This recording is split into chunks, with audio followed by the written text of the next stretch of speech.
thank you. Now that is not usually how acoustic basses are perceived. They've normally got a pretty disrespectful place in folk ceilidh bands, usually played by the worst guitarist in the band, and they stand at the back going thud, thud, thud, thud, thud. When you get somebody that can actually play them, they do come alive. And it's been a pleasure and a privilege for me to play with Roger on this tour. I'm sure you'll agree, that's pretty startling.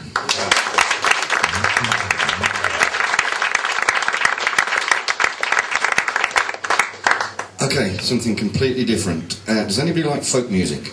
Yeah. Oh, really?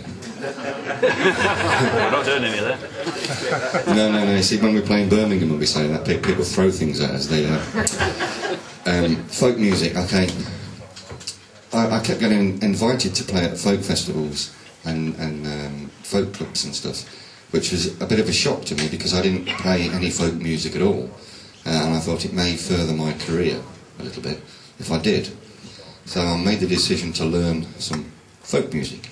And I didn't really know how to go about it. I didn't want to cheat and buy the rough guide to folk music and just do an idly-eye clog dance from Cornwall or something. So I played at Cambridge Folk Festival a few years ago, and I was in the ligging room, in the green room, and there was two very famous folk stars who I won't name drop, but they were leaning at the bar discussing this very subject: how do you source folk music these days? Because the chances of the Armada arriving again are pretty slim.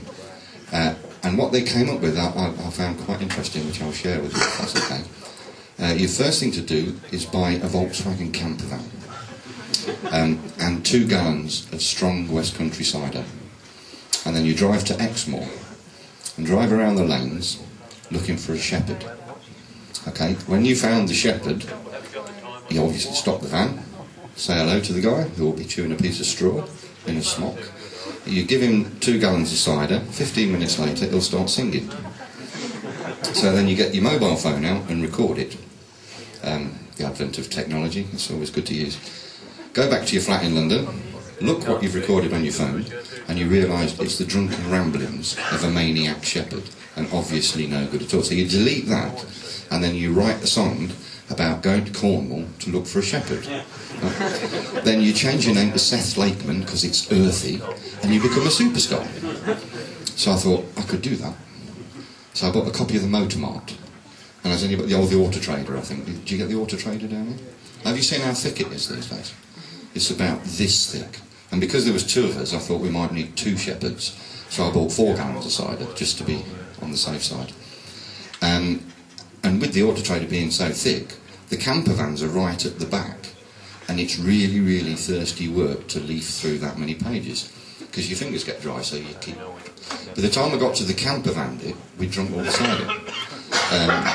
And basically we're legless. Don't listen to this bit, kids, because it's not good, it's not big, and it's not clever. A bit like a retarded dwarf. Okay. So, being too drunk to go and buy a camper van, obviously, we put the TV on. And a fish finger advert came on the TV with some folk music behind it, and I thought, this is far safer, I'll do this. So I did an arrangement of it, which we're going to play in a bit when I finish rambling. But I didn't know what it was called. So I googled it, and it came up with When the Boat Comes In, a Geordie fishing song. Does anybody know the tune? I'm sure most people do. A couple of weeks after I'd done the arrangement, I had a gig in a very, very rough folk club in Newcastle on Tyne, down on the docks. Where if you got 2 ears, you're a puff, you know what I mean? It was really... it was seriously rough. And I thought, knowing how fiercely regional they are, I'll save it to the last number of the night, and I can't fail.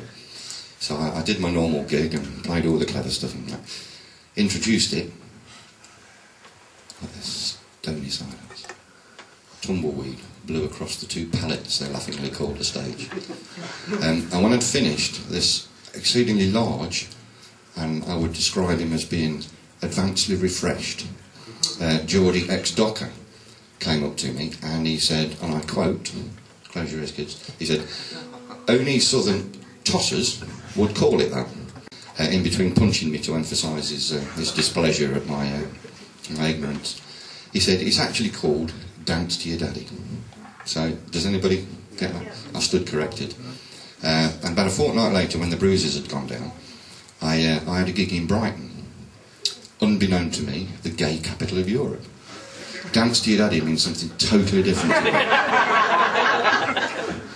So I've called it a fish finger song for safety reasons. And this is it. Are we ready, Rob? I think so. Have we swapped legs with it? Okay.